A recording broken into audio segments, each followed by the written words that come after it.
અમે અશ્વિન માટે કિતાબ પણ ખરીદી લીધી અને હવે તમને આગળ બતાવીશું કે ત્યાં કઈ કઈ વસ્તુ મળે છે। જો આ છે માર્કેટ, ત્યાં તમને તમામ વસ્તુ બધી મળી જશે।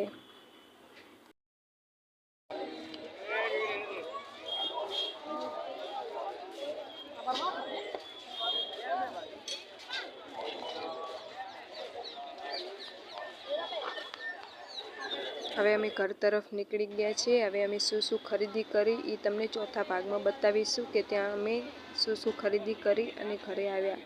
તેના માટે ચોથા ભાગ જુઓ તમે। અમારા વિડીયો ગમે તો લાઈક, શેર, કોમેન્ટ કરજો।